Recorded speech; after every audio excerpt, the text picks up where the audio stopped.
ओम नमः सिद्धिभ्यः। ओम नमः सिद्धिभ्यः। ओम नमः सिद्धिभ्यः। मंगलमय मंगलकरण वीतराग विज्ञान नमो तार जाते भई अरहंतादि महान। हरे मंगल कर हो ग्रंथ करन के काज जाते मिले समाज सब पावे निज पद राज। शिव उपाय करते प्रथम कारण मंगल रूप विघ्न विनाशक सुख करन नमो शुद्ध शिव संतप्त मानस शांत इनके गुणों के गान में वर्धमान महान विचरे हमारे जान।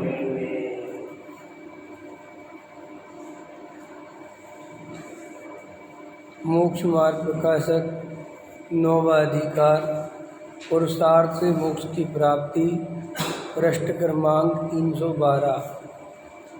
तथा उसके होने पर जीव के स्वयं सम्यक दर्शन होता है और सम्यक दर्शन होने पर श्रद्धांत तो यह हुआ कि मैं आत्मा हूँ, मुझे रागादिक नहीं करना है।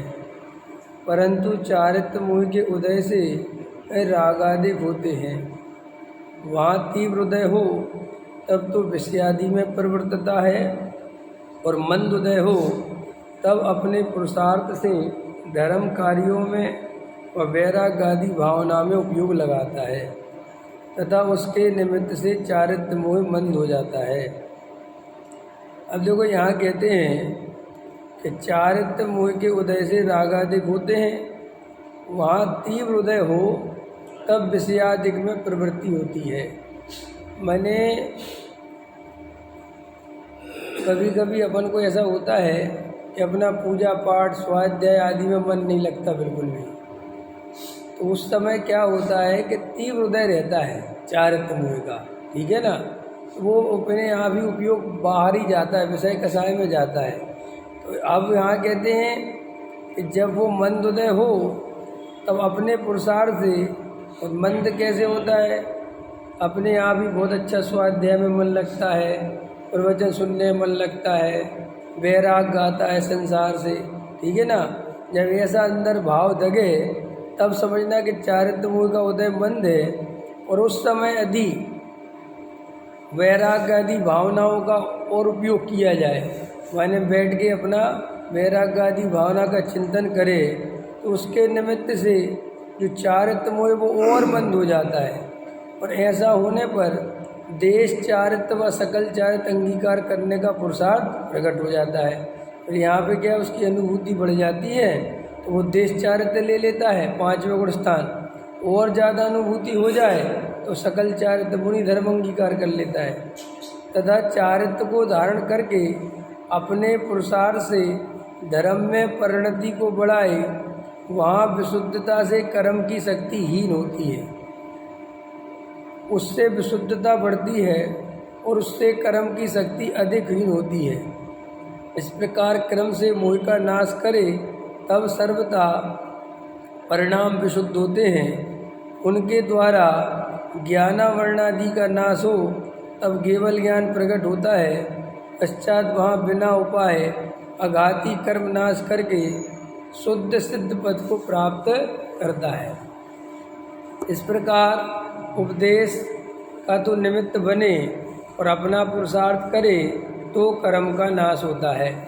ठीक है, ये कहते हैं टोडरमल जी साहब यहाँ पर कि उपदेश का निमित्त बने और अपना पुरुषार्थ करें। मैंने उपदेश का निमित्त तो बन गया, उपदेश तो सुन लिया, लेकिन पुरुषार्थ नहीं करा तो भी मिथ्यात्व का कर्म का नाश नहीं होता है। इसलिए उपदेश मिले सुनने के लिए, तब जैसा मोक्ष मार्ग का उपदेश दिया है वैसा पुरुषार्थ करें तो मोह का नाश होगा, वरना नहीं होगा। तथा जब कर्म का उदय तीव्र हो तब पुरुषार्थ नहीं हो सकता, ऊपर के गुणस्थानों से भी गिर जाता है। वहाँ तो जैसी होनहार हो वैसा होता है, परंतु जहाँ मंदोदय हो और पुरुषार्थ हो सके वहाँ तो प्रमादी नहीं होना, सावधान होकर अपना कार्य करना। देखो टोटामल जी साहब कर्म का भी पूरा समझा रहे हैं कि अगर तीव्र कर्म का उदय होगा तब पुरुषार्थ नहीं हो सकता, ठीक है कि नहीं। तो 11वें गुणस्थान से दे रहे ना, ऊपर के गुणस्थानों से भी गिर जाता है। जब तीव्र उदय आता है तो 11वें गुणस्थान में ऐसी पुरुषार्थ की तो कोई कमजोरी है नहीं, लेकिन वहाँ पर अपने आप ही होनहार ऐसी होती है, योग्यता ऐसी होती है कि वो 11वें गुणस्थान से पहले गुणस्थान में जाता है जी। अब ये केवल ज्ञान गम है कि भाई वहाँ क्या होता है, क्योंकि 11वें गुणस्थान में तो पूर्ण वीतरागी हो गया, लेकिन एकदम झटका लगता है और मिथ्यात्व गुणस्थान में जाता है। तो वहाँ पर कहते हैं कि भाई योग्यता और कर्म का उदय दो चीज़ें ही समझ में आती हैं, पुरुषार्थ में क्या कमी हुई है वो नहीं समझ में आता। तो इसलिए अपने को भी ये जब उपयोग मंद अच्छा रहता है, निर्मल रहता है, तब आत्मानुभूति का पुरुषार्थ, तत्व निर्णय, वेद ज्ञान करना चाहिए, उस समय को गंवाना नहीं चाहिए। और ये हम सब अगर जागृत रह के देखेंगे तो दिखता है कि अभी हमारा उदय तीव्र है कि मंद है, कि कैसे पता चले। जब आपको तत्व चिंतन आदि में आनंद आ रहा हो, स्वाध्याय आदि में अच्छा लग रहा हो, पूजन पाठ में बहुत मन लग रहा हो, तो समझ लेना कि हमारा उदय मंद है।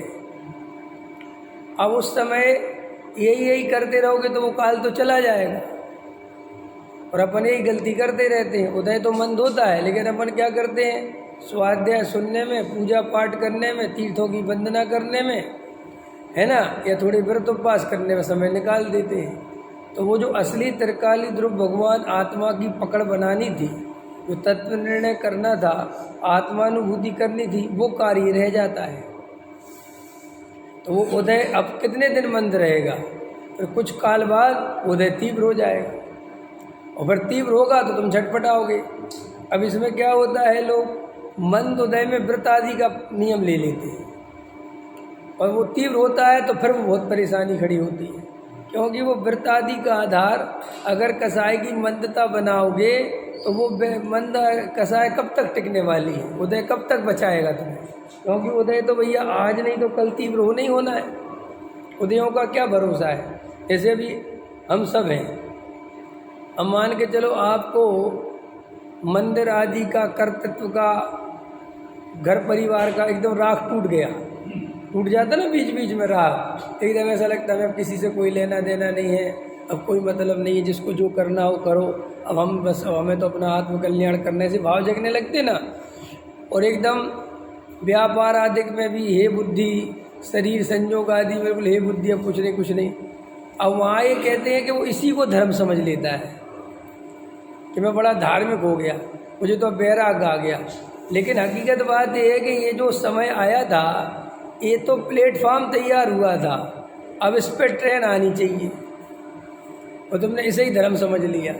तो ये जो अभी मंदोदय है कि अब तुम्हें ज़्यादा संसार का राग नहीं आ रहा, ज़्यादा खाने पीने का, मकान का, दुकान का, पत्नी का, पुत्र का, मान का, सम्मान का, पद का, प्रतिष्ठा का, ये जो अब राग तीव्र नहीं हो रहा है, तो ये इस बात की सूचना है कि तुम चाहो तो अपना कल्याण अभी कर सकते हो। और अगर तुमने ये ध्यान नहीं दिया और इसी में खुश होते रहे कि मेरी तो सारी झंझटें छूट गई, अब तो मुझे कुछ लेना देना नहीं, अब मुझे पत्नी बच्चों से, तो भैया ये ज़्यादा दिन नहीं टिकेगा। ये थोड़े दिन बाद प्रसंग बनते ही फिर तीव्र हो जाए,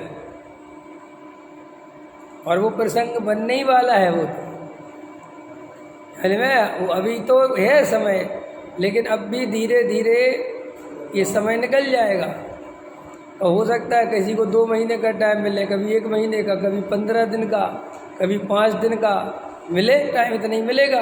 और फिर कोई प्रसंग बनेगा या तो शरीर में कोई रोग आ जाएगा, वेदना होने लगेगी, तो फिर एकदम उपयोग तीव्र हो जाएगा।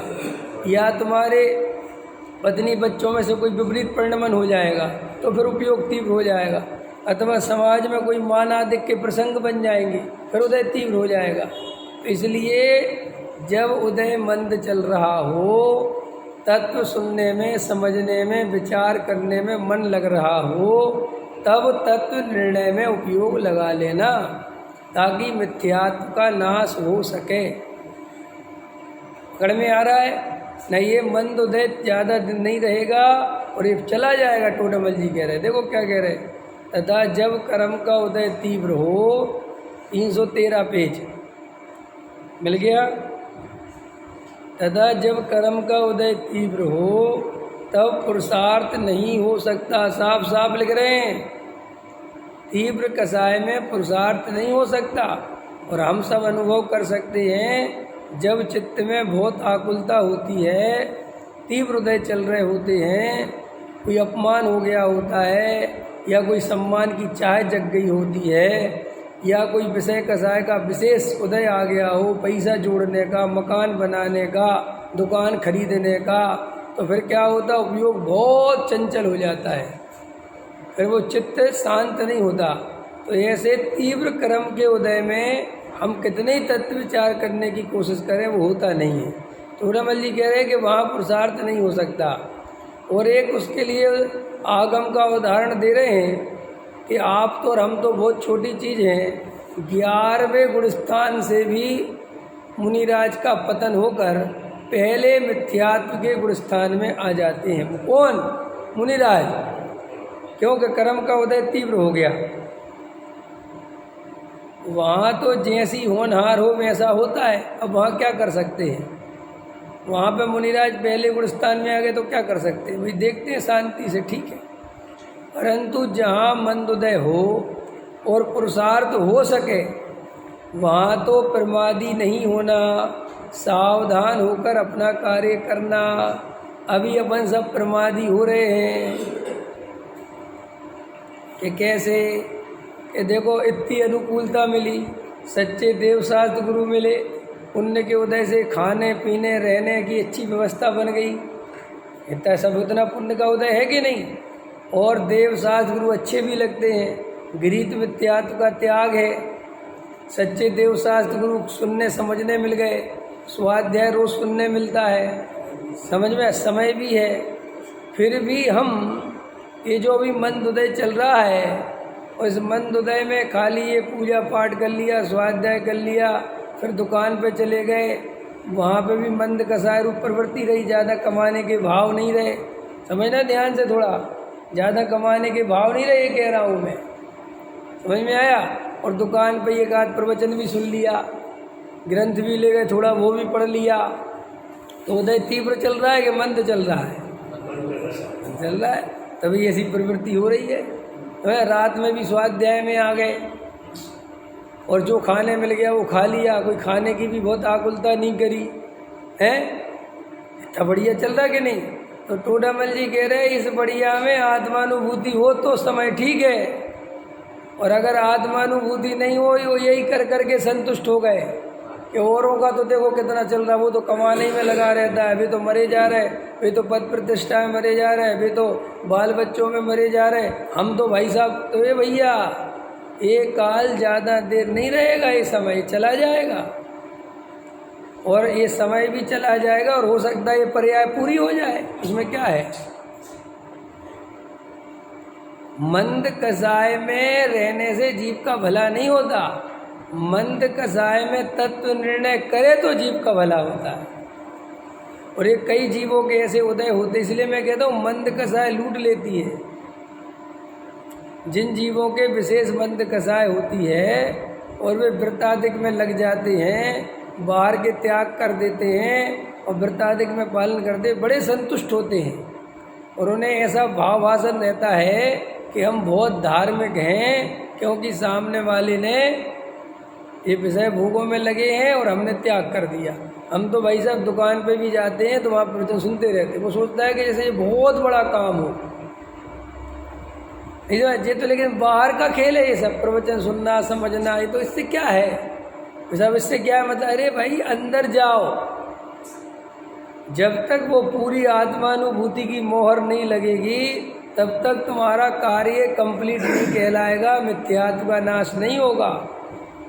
इसलिए बहुत सारे जीव जिनकी कसाय मंद है वे खूब स्वाध्याय में प्रवृत्ति करने लगते हैं, 2-2 घंटे पूजन करने लगते हैं, समय भगवान के सामने घंटों खड़े रहेंगे, उनकी स्तुति करेंगे, उनकी भक्ति करेंगे, अष्टद्रव्य से पूजा करेंगे, फिर एक डेट मिलाएंगे, आज अष्टमी है, आज ये नहीं खाना, अब ऐसे नहीं रहना, साधारण कपड़े पहनना, ज़्यादा कमाने का राग नहीं, संतुष्ट हैं। समझ में आए? बहुत अच्छे, जिनकी आप जितनी प्रशंसा करो ऐसे ग्रस्त। समझ में आया? लेकिन वे टोडामल जी साहब कह रहे हैं कि अगर वो ऐसे ही प्रवृत्ति करता रहे और तत्व निर्णय नहीं करे तो ये काल उसका चला जाए। और ऐसे अपने सामने बहुत सारे जीव आपको देखने मिलेंगे जिनकी कसाय बहुत मंद है, अपने काम से काम रखते हैं, सब बातें बहुत अच्छे हैं, लेकिन आश्रव तत्व संबंधी भूल है, पुण्य में उपादेय बुद्धि है, जड़ की क्रिया में धर्म बुद्धि है, वो नहीं छूटती। उधर कसाय बहुत मंद है उनकी, हम सबसे बहुत मंद हो सकती है। और आपको ऐसा लगेगा कितना धार्मिक आदमी है, और वो बाहर से है भी धार्मिक, लेकिन आप जब उसके साथ बैठो और तत्व चर्चा करो और थोड़ी पुण्य की उड़ाओ तो एकदम डंक मारेगा, एकदम बोलेगा नहीं नहीं नहीं ऐसा नहीं। ऐसे देखे बसंत जी के नहीं है? जब मैं दिल्ली आया था वो थे ना आपके एक मित्र, मैं नाम नहीं ले रहा, आप कोई भिंड के, आप कोई भिंड के रहने वाले, इतनी कसाय मन। एक बार हम एक शोक सभा में गए तो पहले वो बोले फिर हम बोले, तो वो जब बोले तो उनके बाद संचालक बोलता है, तो वो बोले कि देखो जो इतनी इतनी आराधना कर रहे हैं इनकी श्रीमत जी जैसी हड्डियां निकल आई। हाँ बिल्कुल पतले तबले हो गए, जब वो बीमार रहते हैं। अब हम एकदम हवा उसके बाद हमें बोलना था, अब लेकिन वो शोक सभा थी, अब शोक सभा में किसी की बात काटना करना अच्छा नहीं लगता, तो हमने तब तो कुछ कहा नहीं, लेकिन हमने बाद में उस पंडित को पकड़ा। मैं ज़रा हमने कहा तुम श्रीमत जी के बारे में क्या जानते हो? कह रहे आप ऐसा क्यों? मैं बताओ श्रीमत जी के बारे में क्या जानते हो, क्या परिचय श्रीमत जी का? कह भाई नाम सुना है, उनकी फ़ोटो देखी है, नाम सुना है और उनकी फ़ोटो देखी है हड्डियों वाली है जिसकी बिल्कुल एकदम। तो बोले भाई सुना कि बहुत बड़े आराधक थे। तो हमने कहा तुमने आराधना कर दी, हड्डियाँ निकलना माना है, इतना पता है भाई? तो बोले नहीं आप ऐसा क्यों? मैंने कहा अरे भाई कुछ भी बोल देते हो, कुछ पता करा तो करो कि क्या है। श्रीमत जी की आराधना से हड्डियाँ निकली थी कि बीमारी से हड्डियाँ निकली थी? उनको तो टीबी थी, 33 साल की उम्र में तो उनका देह विलय हो गया था, समाधि हो गई थी। समझ में आया? और एक ऐसा ऐसा क्यों प्रेजेंट करते हो कि ये शरीर को सुखाने का नाम आराधना है?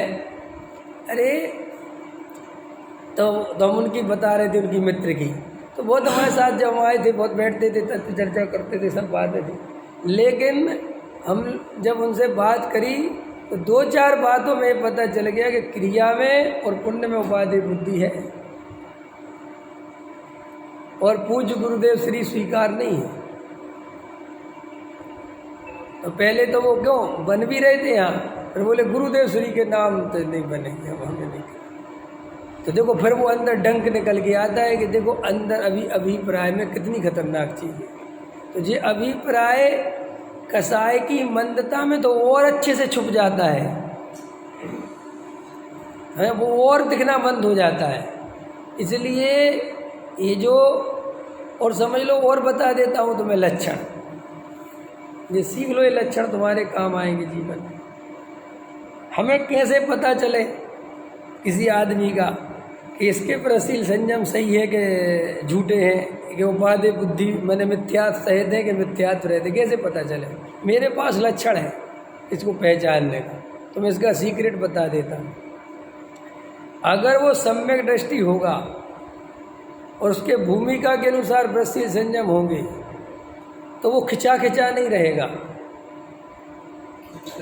आनंदित रहेगा, खिला हुआ रहेगा। कभी उसके चेहरे पे तुम्हें टेंशन या ऐसा सूखा सूखा सा नहीं मिलेगा। वो जबरदस्ती का गंभीरता नहीं दिखेगी उसकी कि वो बिल्कुल एकदम छुआछूत सा चल रहा है। वो बहुत नेचुरल, बहुत आनंदित। और अगर तुम उसके प्रशील संयम की प्रशंसा करोगे तो वो कहेगा इससे क्या होता है, उसके मुंह से निकलेगा, वो तो कहेगा तो जड़ है, इसमें क्या है, अपने आत्मा को पहचानो। ये अगर वो बोले और आनंदित रहे, मस्त रहे, और उसके सामने पुण्य की बुराई करो और वो साथ में मिलके करे कि बिल्कुल सच्ची धर्म है ही नहीं इसमें, तो समझ लेना ये सही है। और अगर वो खिंचा खिंचा रहे, दूरी सी बना के रखे, जिसके चेहरे से हंसी ऐसे गायब हो गई हो, जैसे बलून में से हवा, समझ में आया कि नहीं आया? बिल्कुल मुरझाया हुआ, बस ढोसा रहा है, बस उदास उदास सा बैठा रहता है। हंसो तो हंसते ही नहीं, समझ में आया? बात करो तो बस बस बस। तो समझ जाना कि इसके रुंधा हुआ वैराग्य, सच्चा वैराग्य नहीं, गलत वैराग्य में चला गया है।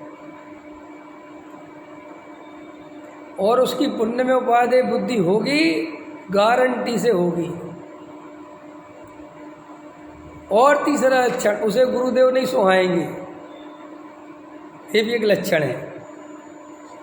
हाँ, उसे गुरुदेव इतने पसंद नहीं आएंगे, क्योंकि गुरुदेव श्री इसलिए पसंद नहीं आएंगे कि वे उसकी मान्यता को पुष्ट नहीं करते, उसकी मान्यता को गिराते हैं, और उसको ये तकलीफ बताता नहीं है, कहता नहीं है, लेकिन वो अंदर उसे स्वीकार नहीं होता। जो उत्तर भारत में जितने भी क्रियाकांडी हैं, ये अधिकतर गुरुदेव को नहीं सुनते। मैंने खूब जानता हूँ क्रियाकांडियों को, समझ में आया? वे गुरुदेव को सुनते ही नहीं, क्योंकि गुरुदेव श्री को सुनते हैं तो उनके प्रशील संयम कमजोर पड़ते हैं, कमजोर पड़ गए, समझ गए? क्योंकि वो ताकत तो लगती है उनकी उसमें धर्म बुद्धि से, और वो उसको खाड़ते हैं तो वो एकदम ताकत टूटती है। बहुत अच्छी लिखा, जिनको लोग नए घूमते गए जो है आत्मा की कष्ट है तो मेरे को गुरुदेव श्री दी गई सब, मैं रख के चला और उन्होंने मेरे को बुला लिया बाद में कि तुम्हें सुधार तो कर लिया, तो किसी तुम्हें करे, मैं तो ऐसे ही, मैं तो तुम्हें करे वैसे किले से, ऐसे लोग है और छाप लगी क्या मोक्ष? अब मैं कह रहा हूँ ना, मोक्ष में ऐसे नक्सलवादी बहुत घुसे हुए हैं। समझ में आया कि नहीं आया? हाँ, मतलब जो अंदर से गुरुदेव श्री स्वीकार नहीं है, तत्व ज्ञान स्वीकार नहीं है, लेकिन मोक्ष में मान पद प्रतिष्ठा मिलती है, गद्दी मिलती है, तो घुसे हुए हैं, अंदर से कोई लेना देना नहीं है। समझ में आया? और मैं ऐसे लोगों को बहुत अच्छे से जानता हूँ, और ऐसे लोगों की सत्संगति से बचना। क्यों? क्योंकि ये मिथ्यात्व के नाश करने का अवसर बड़े भाग्य से मिला है, और ये जरा सी ये क्रिया कांड में उपादेय बुद्धि हो गई, ये पुण्य में उपादेय बुद्धि हो गई, तो बस एक काल चला जाएगा, ये समय चला जाएगा। और ये विरसशील संयम तुम्हारा हमारा किसी का भला करने वाले नहीं है। जड़ की क्रिया से जीव का क्या भला होने वाला? अगर जड़ की क्रिया से जीव का भला होता तो अनंत बार मुनि बन गए, और अनंत बार नहीं बनना पड़ता। एक ही बार के मुनि बनने में मोक्ष चले जाते ना, और अनंत बार बन के भी नहीं जा पाए। इससे पता चलता है कि ये पूरे क्रिया कांड से कुछ नहीं होता। तो कसाय की मंदता हो, ये आपको टोडा मल्ली साहब का हमारे ऊपर परम उपकार है कि वो ऐसी क्लियरिटी करी है उनने तत्व की, कि ऐसी क्लियरिटी आपको देखने नहीं मिलेगी। देखो उनने कितना अच्छा समझाया कि मंद कसाय हो तो तत्व निर्णय में उपयोग लगाना, वो कह रहे कि तीव्र कषाय में नहीं लगेगा, लेकिन मंद कषाय में धर्म बुद्धि हो गई तो तत्व निर्णय में तो उपयोग लगेगा ही नहीं, कभी भी तत्व समझ ही नहीं पाएगा। ये मंद कषाय में उपादेय बुद्धि नहीं होनी चाहिए। अगर हमारे अंदर वैराग्य चल भी रहा है, हमारे अंदर स्त्री पुत्र आदि के राग ज़्यादा नहीं आ रहे हैं, तो उसे बहुत बड़ा धर्म मत समझो, उसे बहुत बड़ा भौगा मत जाओ कि साहब हम तो बस हमें तो खाने पीने का राग रह ही नहीं गया, हम तो बस मूंग की दाली से रोटी खा लेते हैं, एक ही बार खा लेते हैं, और हमें तो पत्नी का राग बिल्कुल उड़ गया। ये बहुत बड़े काम नहीं है, ये कोई दम नहीं इन बातों में, ये सब उदयाधीन है। ये सब अभी जब तीव्र उदय आएगा तो पता चलेगा कि कहाँ चले गया सबका सब। और इसी चक्कर में व्रत ओढ़ लेगा, नियम ले लेगा, तो फिर नियम लेने के बाद समस्या ये खड़ी होती है कि फिर उदय तीव्र भी आ जाए तो करोगे क्या, क्योंकि तुमने नियम ले लिया,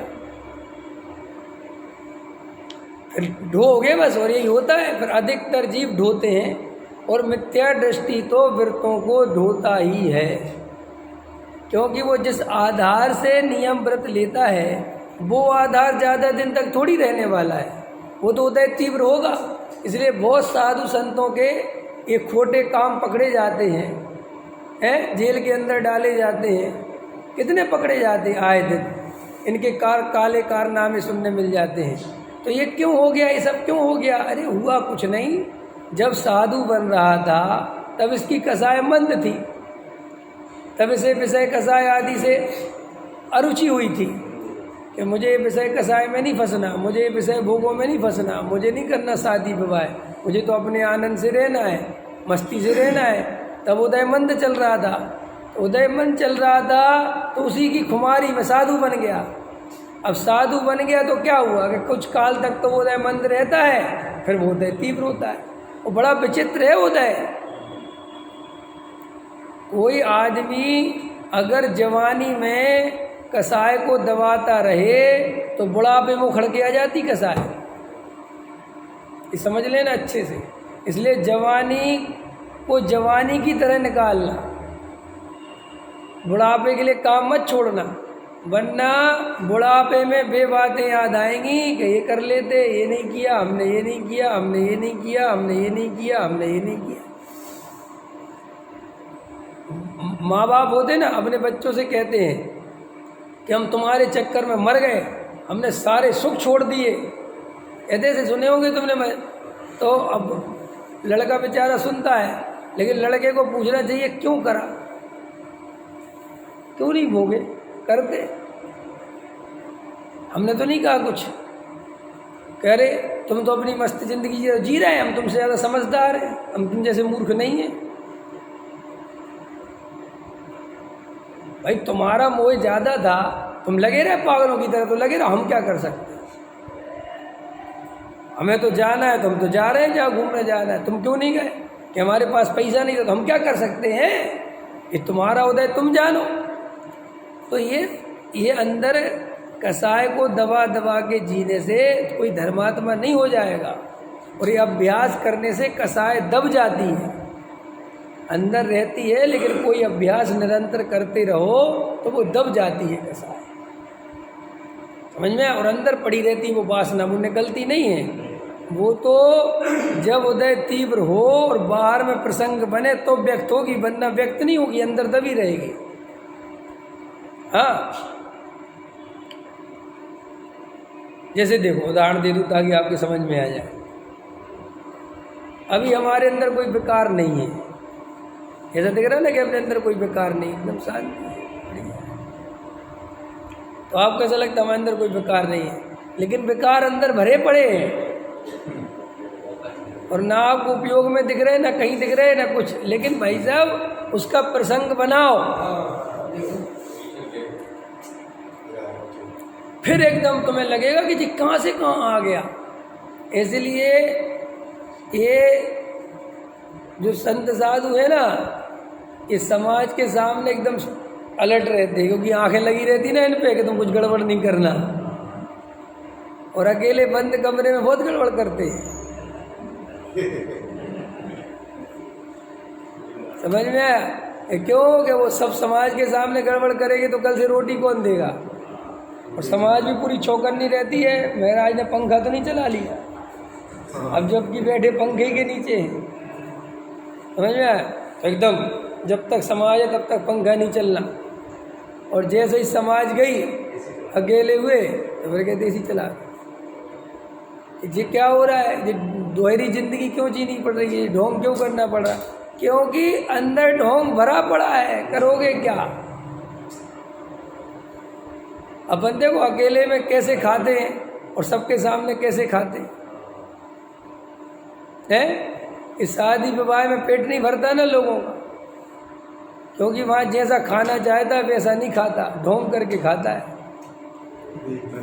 हाँ, देख ना ले कोई। हाँ, मुमुक्षुओं में बहुत होते हैं। मुमुक्षु क्या होते? जो ढोंगी होगा वो ऐसा करेगा, करना पड़ेगा। समझ में आया कि नहीं आया? हाँ,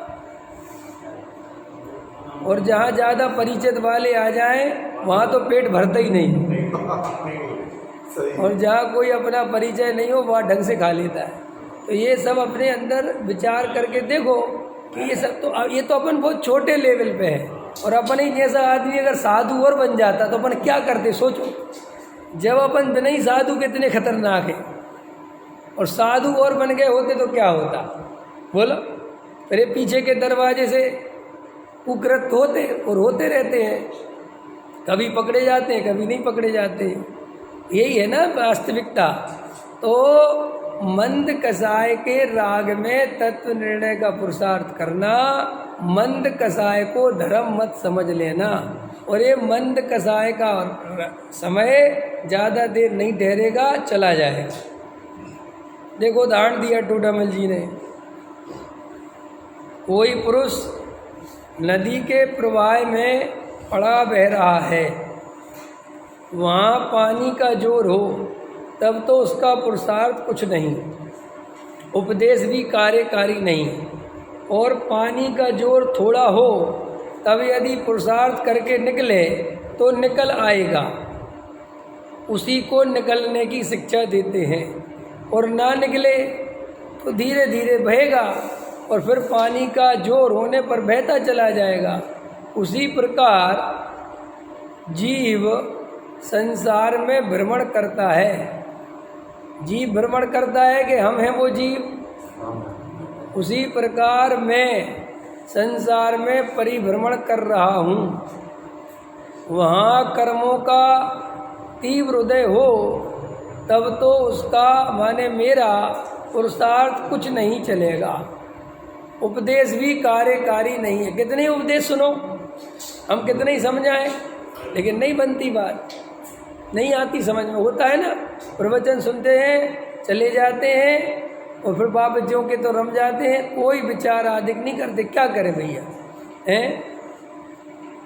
और कर्म का उदय मंद हो तब पुरुषार्थ करके मोक्ष मार्ग में परिवर्तन करे तो मोक्ष प्राप्त कर ले। ठीक है कि नहीं? उसी को मोक्ष मार्ग का उपदेश देते हैं। और याद रखो, चारित्र मोह के उदय से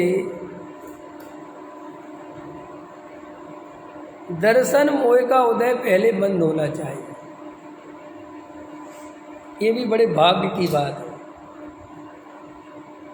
किन्हीं जीवों के दर्शन मोह तीव्र होता है और चारित्र मोह कमजोर होता है। ये जितने ढोंगी साधु है ना, ढोंगी में तो वे तीव्र ही में आएंगे, चारित्र भी तीव्र ही है उनका। लेकिन जितने भी ऐसे मंद कसाई जीव है ना, कि अच्छे व्रतशील संयम पालते हैं, कोई दिखावा नहीं, कोई मायाचारी नहीं, समझना थोड़ा सा अच्छे साधु है मान के, ठीक है तुम्हारे साथ, लेकिन उन्हें गुरुदेव से चढ़े, तत्व से चढ़े, क्रिया से बहुत प्रेम है। ऐसे साधु है कि नहीं, जो बहुत निर्दोष क्रिया पालने को तैयार है, पंखा नहीं चलाते, जैसे मुनि धर्म है वैसा पालते। लेकिन अगर कोई ने कांजी स्वामी का नाम ले दिया और एकदम क्रोधित हो जाते हैं। समझ में आए? ऐसे ना बहुत साधु होते ना ऐसे, अथवा कोई आत्मा की चर्चा करे तो उसको उनको वो नहीं सुहाती। तो ऐसे जीवों का क्या है कि इनके चारित्र मोह तो मंद है, तभी ये वृत्तिशील संयम आदि में प्रवृत्ति कर लेते हैं, लेकिन दर्शन मोह बहुत तीव्र है। तो दर्शन मोह तीव्र होने के कारण इनको तत्व नहीं सुहाता। तो अब वो तो अपन ऊपर का छोड़ो, अपनी तरफ आ जाओ। अपने में भी ऐसे बहुत से जीव हैं जिनके पूजा पाठ में बहुत मन लगता है, समझ में आया। प्रथमानियों की कहानियाँ पढ़ते रहेंगे और ग्रंथ पढ़ते रहेंगे, करणान योग आदि भी समझते रहेंगे, खूब अष्टमी चतुर्दशी नियम भी पालते रहेंगे, लेकिन उनका दर्शन मोह तीव्र होने से तत्व निर्णय करने में मन नहीं लगता। ये अगर हमारा तत्व निर्णय करने में मन नहीं लगे तो समझ लो कि अभी दर्शन मोह तीव्र चल रहा है। और अगर हमारा तत्व निर्णय करने में आंख बंद होने लगे और अंदर जो है तत्व निर्णय करने में उपयोग लगे तो बिल्कुल उसी समय पकड़ लेना कि आज हमारा दर्शन मोह कमज़ोर है, और अगर आज हम हथौड़ा मार देंगे, आज हम चोट मार देंगे तो मिथ्यात्व के 3 टुकड़े हो जाएंगे। अब उसके लिए आपको जागृत रहना पड़ेगा, क्योंकि उदय तो मंद होता है लेकिन वो अपन तब ध्यान नहीं देते, समय निकल जाता है। जैसे अभी देखो कहीं मैं आपको एग्जाम्पल दूंगा, जैसे कभी कभी अपन स्वाध्याय करते हैं और स्वाध्याय करते करते 2-4 लाइन ही पढ़ते हैं और कुछ ऐसा भाव भाषण होता है कि स्वाध्याय करने की जगह आंख बंद करके अंदर जाने की इच्छा होती है। देखा तुमने?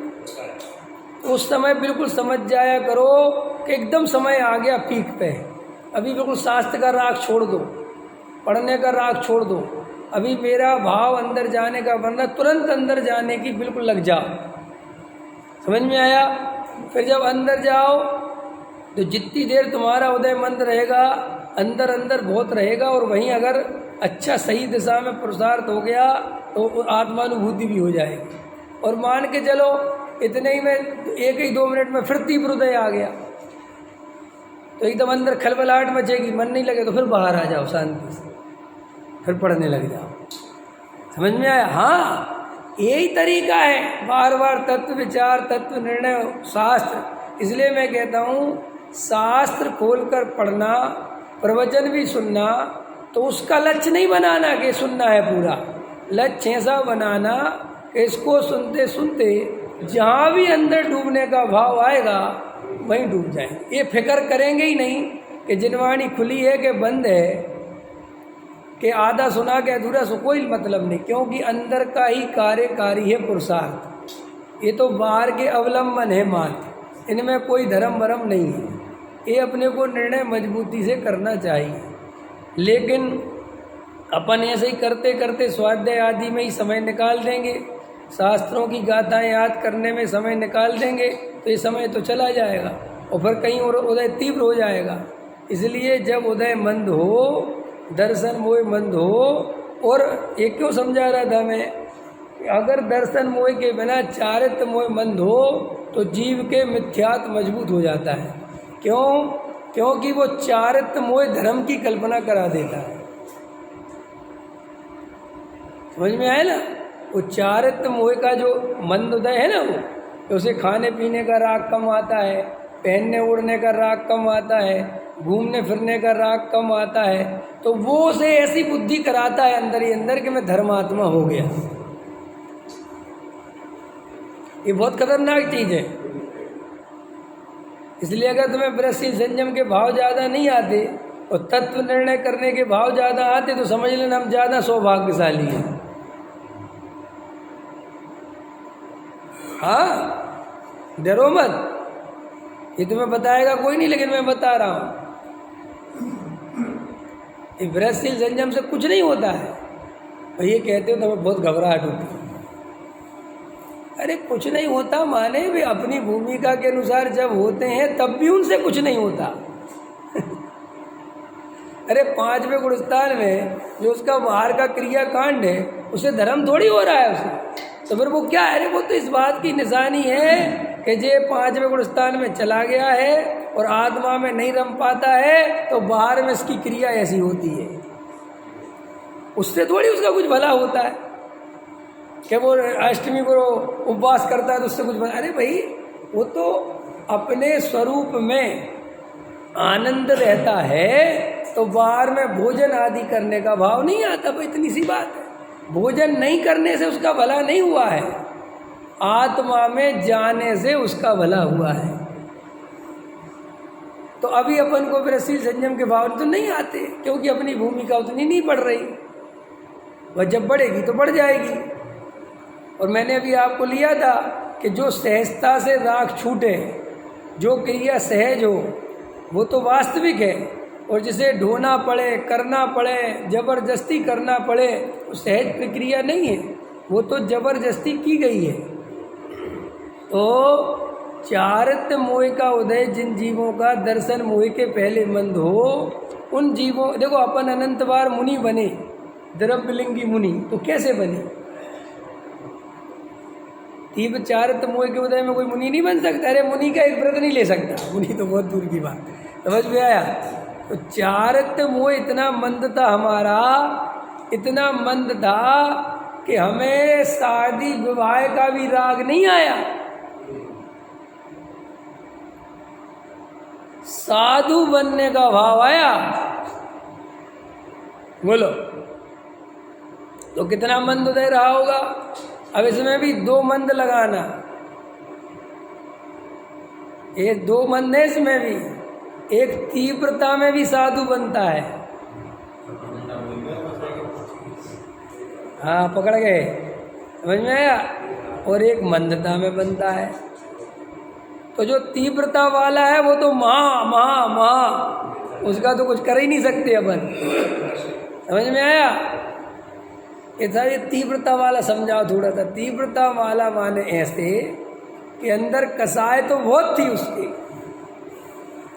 लेकिन परिस्थिति कसाय की पूर्ति करने लायक उदय नहीं था। कैसे? कि पढ़ा लिखा नहीं था, शकल अच्छी नहीं थी, गरीबी थी, कोई लड़की दे नहीं सकता था, इधर उधर ठोकर खाता था। तो ये धर्म के क्षेत्र में आया, साधु संतों के संग में आया, तो इसे यहाँ फायदे का सौदा देखा और उसको ऐसे भाव लगा। क्योंकि मैंने आपको कई दफ़े बताया, हमारा एक अंदर एक सिस्टम ऐसे काम करता है, वो परिस्थिति के हिसाब से डिसीजन लेता है। उसने अपनी सारी परिस्थिति देखी, उसने कहा ऐसा तो जीवन बेकार है, इससे अच्छा तो अपना जीवन संत साधु बन जाए, पूज्यता भी मिलेगी, मान सम्मान भी मिलेगा। समझ में आया? समय पे सब व्यवस्था बनेगी बढ़िया। ऐसे अपने भारत देश में हजारों साधु हैं। अभी कल ही वीडियो आया था कि इन चोलाधारियों को वीडियो बना रहा था, वो ये मांगते फिरते ना चोला पहन के गेरुआ वस्त्र, और वे दारू के ढेर पे दारू खरीद रहे थे। तो उसने वीडियो बनाया कि देखो इनको तुम साधु समझ के दान दक्षिणा देते हो, और ये रात को तुम्हारी दान दक्षिणा का क्या उपयोग करते हैं। तो ये सब कौन है? कौन से साधु है? काहे के साधु है? ये कोई साधु का लक्षण है? ये तो भिखमंगे हैं, तीव्र कसाई पापी हैं, खुद कमा के खाने का भी नहीं, बेईमानी, छल कपट, लोगों को ठगना। और क्या, ठगने के कई तरीके होते हैं। तो कोई साधु बन के ठगता है, कोई डाकू बन के ठगता है, कोई नेता बन के ठगता है। नेता माने क्या? बड़ा डाकू। समझ में आएगी नहीं? तो आप समझ रहे ना? तो अब ऐसे साधु बहुत बनते, उससे क्या होता है? वो कोई चारित्र मोह का मंद उदय वाला मत लेना, वो तो तीव्र उदय वाला है, वो तो पापी है, उसके तो पुण्य भी नहीं होना, उसे तो बहुत पाप बंध रहा है जो ऐसा साधु है। लेकिन जिसके चारित्र मोह का उदय मंद हो, उस साधु की बात है द्रव्यलिंगी मुनि। ठीक है कि नहीं? क्योंकि जब कसाय की पूर्ति बाहर में हम नहीं कर पा रहे, गृहस्थ में नहीं कर पा रहे, तो कई लोग साधु बन के वो पूर्ति करते हैं। तो एक दार्शनिक है, उसने तो लिखा है पहले सब कुछ छोड़कर साधु बनते थे, अब आजकल सब कुछ पाने के लिए साधु बनते हैं। तो ये उस पाने वाले साधु की चर्चा नहीं है, ये तो बहुत चारित्र मोह मंद है, बिल्कुल उसकी चर्चा है। तो ये चारित्र मोह का उदय मंद हो जाए और इसमें अपन त्याग व्रत भी ले लें, ब्रह्मचारी बन जाए, है ना, साधु बन जाए, तो भी इससे हमारा भला होने वाला नहीं है। क्योंकि जब तक हम दर्शन मोह का नाश नहीं करेंगे, मिथ्यात्व का नाश नहीं करेंगे, तब तक ये चारित्र मोह कितना ही मंद हो जाए, हम कितने ही बार मुनि बन जाएं, हमारा संसार खत्म नहीं हो सकता। हम 4 गति परिभ्रमण से नहीं छूट सकते, क्योंकि 4 गति परिभ्रमण कराने वाला केवल और केवल दर्शन मोह है। और ये चारित्र मोह मंद तीव्र होता रहता है, इससे कुछ नहीं होता है। ये तो चारित्र मोह जो है ना, ये तो होता ही है, अपना ही होता है आए दिन। कभी कभी बिल्कुल राग उड़ जाता है, एकदम वैराग्य सा बना रहता है, तो वो श्री गुरु कहते हैं इसको बहुत बड़ा पुरुषार्थ नहीं समझना, इसको ये समझना कि अभी चारित्र मोह का उदय कमजोर है, और अगर इसमें तुम तत्व निर्णय करोगे बैठ के शांति से, तो तुम्हारा काम हो सकता है। आगे इतनी बात समझ में आ गई? तो अब अपना अपना निर्णय करो कि अपन का उदय अभी मंद चल रहा है, देव शास्त्र गुरु तत्व उपदेश सब मिल रहा है, तो एकांत में बैठ के अगर तत्व निर्णय में उपयोग नहीं लगाया, दर्शन मोह का नाश नहीं किया, तो काल समय निकल जाएगा और फिर तीव्र उदय हो जाएगा, परिस्थितियां बदल जाएंगी, फिर आप और हम काम नहीं कर पाएंगे। अरविंद जी समझ में आ रही है बात? है पंडित जी, हमारी इतनी कसायमंद हो गई, पहले हम फैक्ट्री जो 8 घंटे बैठते थे, हम 4 घंटे बैठते। पहले हम ना कमाने के पीछे इतने पागल थे, अब हम बिल्कुल कम कमा के संतुष्ट हैं। ऐसे अपने अंदर भाव चलते कि नहीं? पहले हमें खाने पीने का बहुत रहता था, अब हमने सब छोड़ दिया। अब हम बाजार का पानी भी नहीं पीते, घर का ही बना हुआ खाते। तो ये समझता है ये बड़ा धार्मिक होने का लक्षण है, जबकि वो टोरेमल जी कह रहे हैं धार्मिकता का कोई संबंध नहीं, अभी उदय मंद है तो तू अपना काम कर ले। वही जो तूने 4 घंटे बच गए हैं तेरे फैक्ट्री के, उसे तत्व निर्णय करने में लगा दे। अब क्या करता है वो 4 घंटे बचा के? तत्व निर्णय करने में नहीं लगाता, मंदिर की सेवा में लगाता। अथवा कहाँ लगाता है? जो 4 घंटे बचे समाज सेवा में लगाता है। समझ गए? हम समाज की सेवा करेंगे, तो वो क्या सोचता है कि अब 4 घंटे जो फैक्ट्री चलाई वो तो बेकार चीज़ थी, और 4 घंटे जो समाज सेवा करी और मंदिर की सेवा करी, बहुत बड़ा है। जब कोई बहुत बड़ा काम नहीं है, जे वहाँ थोड़ा पाप बंध रहा था, यहाँ अगर अभिप्राय ठीक होगा, अगर मानाधिक का नहीं होगा तो, और अगर मानाधिक का होगा तो वो भी गया काम से। समझ में आया? तो एक काल तो चला जाएगा, क्योंकि कसाई की मंदता में आपको निर्णय करना है कि आपको आत्मा की प्राप्ति का पुरुषार्थ करना है कि पद प्रतिष्ठा पाने का पुरुषार्थ करना है। विरसशील संयम दुनिया को दिखाने हैं कि मैं अब ऐसे खाता हूँ, ये इसमें रस है कि अब ये विरसशील संयम में जो समय बच गया, रोटी खाने में कमाने में जो मेरा समय जा रहा था और वो बच गया, वो समय आत्मा में लगाना, इसमें रस है। बोलो, मैं सोनागिर में रहने लगा, हम तो अब सोनागिर में रहते हैं, हमें किसी से मतलब नहीं। ये दिखाने में रस है कि जो सोनागिर में रहने लगे शांति से और समय मिला है तो गुप्त रह के आराधना करने में रस है। बोलो, काय में रस है?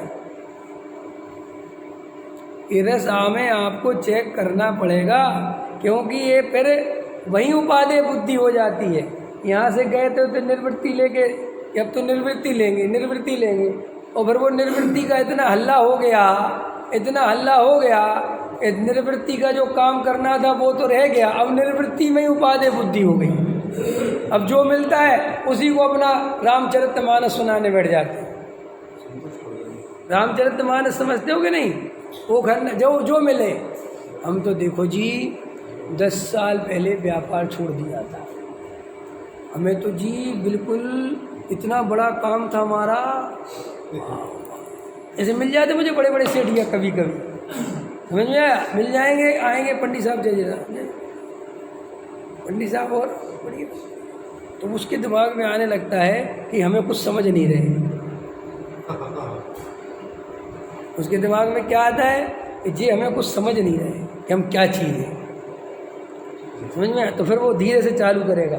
आप मेरे बारे में ज़्यादा जानते नहीं, हाँ क्या जानना, आपका नाम तो जानते, आप यहाँ रहते नहीं, आपको विशेष बात नहीं पता। अच्छा बताओ क्या बात है? ऐसा है 10 साल पहले मेरा बहुत बड़ा व्यापार था, अमेरिका तक एक्सपोर्ट इम्पोर्ट करता था मैं। अच्छा, अब उसको इसमें रस आ रहा है, देखना काय बताने के लिए कि आपको मेरी महिमा आ जाए, तो फिर कहेगा कि मैंने जब गुरुदेव श्री का भजन सुना सब छोड़ दिया, अब मैं 10 साल से कुछ नहीं करता, बस अपनी आत्म आराधना करता हूँ। वो अपन ने कह दिया बहुत अच्छी बात है, बहुत अच्छी बात है, समझा? तो भी उसका मन नहीं भरता, और ये उसका टेप रिकॉर्डर जहाँ खड़ा करो वहीं बजाता रहता है और बोलता रहता है शुद्ध पर्याय मेरे से भिन्न है।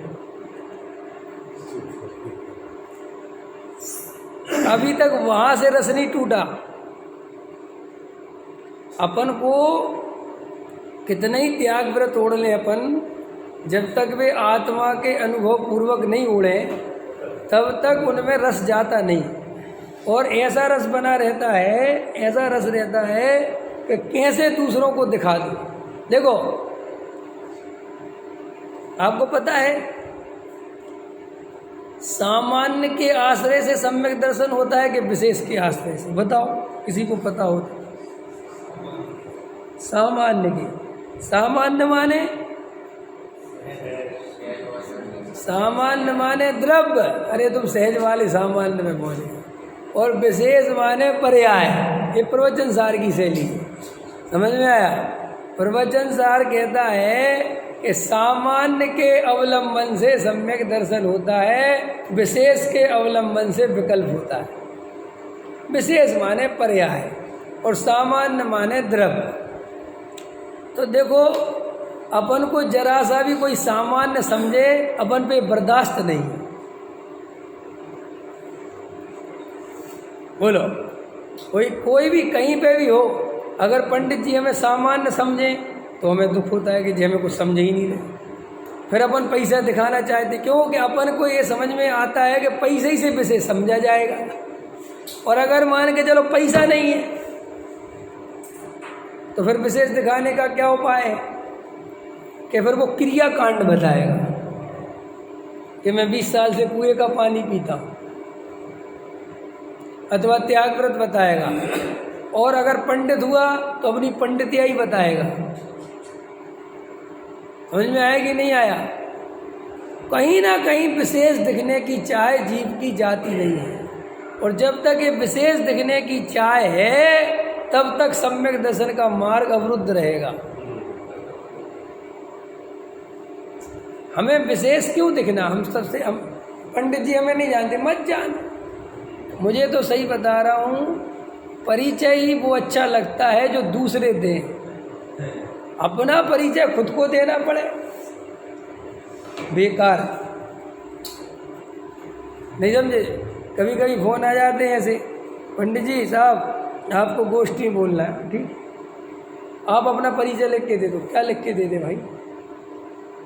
कि आपने कौन से सन में क्या करा, कितने साल से? मैं कहा मैं नहीं लिखता, मुझे को नहीं चाहिए तेरा परिचय, बोल देना बस डॉक्टर विवेक जी बोल रहे हो, ख़त्म। क्या लेना देना मुझे?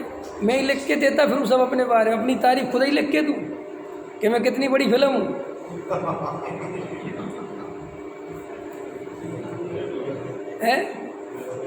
ऐसे आता नहीं आता, देखा हुए ऐसे अपन को जब विशेष दिखने का राग छोड़ना चाहिए, सामान्य रहने की चेष्टा करो। आप पे पैसा हो भी तो कोई दम नहीं दिखावे में, बकवास की बात। देखो मुकेश अंबानी कितने साधारण कपड़े पहनता है, इतने बड़े बड़े फंक्शन में आता है वो, और मैं उसके कपड़े जरूर देखता हूँ। बिल्कुल बिल्कुल ऐसी सिंपल, बिल्कुल झोला शर्ट पहनता है वो, सच में बिल्कुल एकदम समय, बिल्कुल ऐसे ऐसे भी पहनते हैं। और उसकी मैंने जब भी देखी वो 2-3 ही तरह के कपड़े पहन के घूमता है, बस ब्लैक पैंट और वाइट शर्ट उसकी सेट है, वो वही पहन के घूमता है।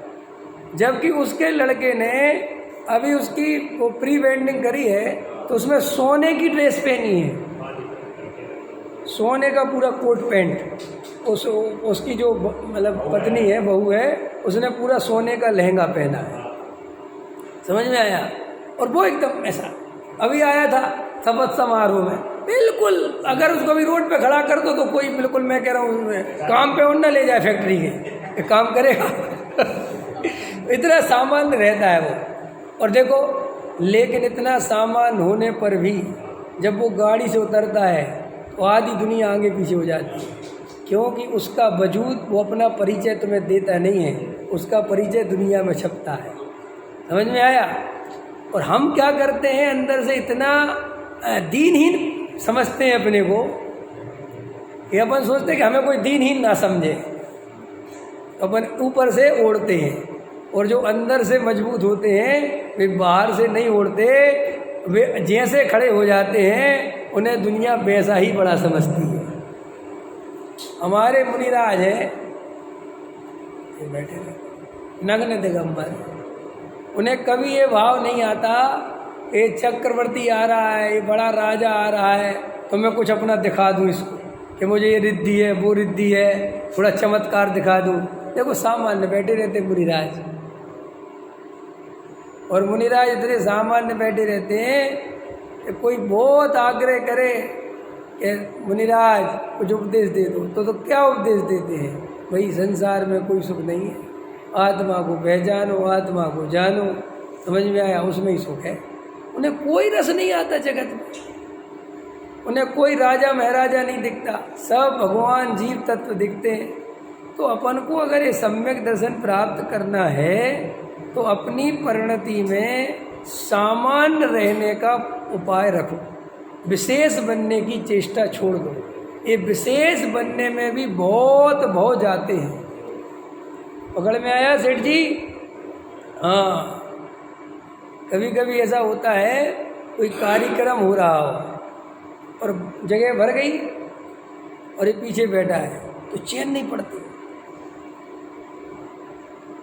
कई लोग तो खड़े रहते हैं लेकिन बैठेंगे नहीं, क्योंकि कुर्सी पीछे डली, ऐसे साइड में जाके खड़े हो जाएंगे। पैरों में दर्द हो रहा होगा तो भी बैठेंगे नहीं, क्योंकि वे सामान्य नहीं रह सकते किसी कीमत पे। और यहाँ तक कि फिर और ज़्यादा हो जाए तो एकदम बोलते 21,000 लिखवा मेरे, जाओ। उसको दान वान नहीं देना है, मुझे कोई मतलब भी नहीं है, लेकिन वो ये कह रहा कि मैं आया हूँ और मैं पीछे बैठा हूँ, कोई ध्यान नहीं दे रहा, लिखवाओ 21,000 लिखवाओ।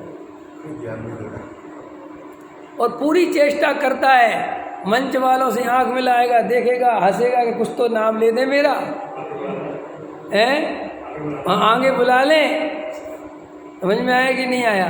तो श्री गुरु कहते हैं ऐसी स्थितियों से बचना, ऐसा उपयोग खराब नहीं करना, वरना सम्यक दर्शन से चूक जाओगे। जितना सामान्य रह सको रहो, कुछ नहीं रखा विशेष बनने में। देखो निहाल भाई है, तो निहाल भाई से कहा कि आप गुरुदेव श्री आपका रोज नाम लेते हैं और आप पीछे बैठे रहते हो, किसी को पता ही नहीं निहाल भाई कौन है, कम से कम थोड़ा आगे आ जाओ, एक बार खड़े हो जाओ, तो सब पूछते रहते निहाल भाई कौन है, तो आप सबके परिचय में आ जाओगे। बिल्कुल सच्ची घटना है ये। तो पता निहाल भाई ने क्या कहा कि मुझे अनंत सिद्ध जानते हैं, अनंत सिद्धों को मेरा परिचय है, इस परिचय से मैं पूरी तरह संतुष्ट हूँ, मुझे जगत के अज्ञानी मोही जीवों के परिचय में आने से कोई रस नहीं है। बोलो। और इतना याद करे भाई साहब, निहाल भाई के बारे में गुरुदेव श्री क्या कह गए बताओ? 3-4 भाव में मोक्ष जाएंगे। इतनी बड़ी घोषणा समझ में आया। और जब उनका देह विलय हुआ तो गुरुदेव श्री ने कहा 3-4 भावों में मुख जाने वाले हैं, बहुत तीव्र पुरुषार्थी जी। और ऐसी उनकी प्रशंसा गुरुदेव बीच बीच में करते रहते थे और वे वहाँ कलकत्ता में शांति से कमरे में बैठे रहते थे। सोचो बात। अरे गुरुदेव श्री ने किसी का प्रवचन में नाम ले दिया ना, एक दिन जरा सा बोल दिया और दिनेश जी, तो उस दिन की पूरी सीढ़ियाँ खरीद लेता था वो, अपने नाम से बंटवा देता था कि आज मेरा नाम लिया है गुरुदेव सिंह। और सिर्फ इतना ही कहा कि बोलो बच्चे सिंह जी, इतनी बात बोली और उनको तो इतनी प्रशंसा करी तो भी उनने कभी इसकी परवाह नहीं करी। शशि भाई पत्र डालते थे कि आ जाओ, गुरुदेव श्री याद कर रहे, तो कहते थे गुरुदेव श्री जो वहाँ बता रहे वो मैं यहाँ अनुभव कर रहा हूँ, छोड़ो। क्या गजब है। और अपन ये परिचय परिचय परिचय परिचय परिचय क्या रखा परिचय में। अनंत सिद्ध भगवान मुझे जानते हैं, इससे खुशी नहीं मिलती अपने को। लेकिन ये मंच पे 1000-2000 आदमी के बीच में मुझे माला पहना दी जाए, इससे खुशी मिलती है मुझे। अनंत सिद्ध मुझे अभी जान रहे, मैं अनंत सिद्धों के केवल ज्ञान में झलक रहा हूँ, इससे आनंद नहीं आ रहा है। और जरा सा 200-400 आदमी के बीच में अपन देखो, मैं कल विचार कर रहा था शब्दों का भी क्या मज़ा है। कल मुझे किसी व्यक्ति का फ़ोन आया तो मुझे तुरंत एकदम क्लिक हुआ कि ये भी देखो कैसा, देखो शब्दों का मज़ा दिखाऊँ आपको थोड़ा 1 सेकंड के लिए, शब्द का मज़ा देखो। जैसे मैं आपको फ़ोन लगाऊँ बच्चे सेन जी और आपने फ़ोन उठाया और मैं कहूँ भाई साहब आपका बहुत बहुत धन्यवाद, तो कैसा लगता है? ये जाने बिना के काय का, लेकिन मज़ा आ जाता है। फील करके देखो कितना दम है शब्द में, धन्यवाद। अब ये धन्यवाद में तो मज़ा क्यों आया, मेरा प्रश्न है। मैं कल सोचता रहा, मुझे कल एक ने धन्यवाद बोला तो मुझे मज़ा आया। मैं क्या मुझे मज़ा क्यों आया? अच्छा बताओ धन्यवाद में मज़ा क्यों आया? उसने तुम्हें धन्यवाद दिया, इसमें तुम्हें मज़ा क्यों आया? क्या मिला तुम्हें उसके धन्यवाद से? सोचा कभी क्या उसने मुझे धन्यवाद दिया, मुझे मिला क्या इस धन्यवाद से? मुझे मज़ा किस बात का है? रसगुल्ला में तो देखो खाने मिला है कि नहीं, पेट भरा। एक धन्यवाद शब्द से मुझे क्या मिला है? बताओ क्या मिला? सोचो। मैंने बोला ट्विंकल बहुत बहुत धन्यवाद, तो ये धन्यवाद से तुम्हें क्या मिला? क्यों आनंद आया तुम्हें? मैंने भी कोई प्रशंसा तो नहीं करी ना कि तुम बहुत सुंदर हो, तुम बहुत बढ़िया हो, पैसे, ये कुछ नहीं, सिर्फ धन्यवाद। क्यों मजा आया? कल सोच के आना, कल बताऊंगा।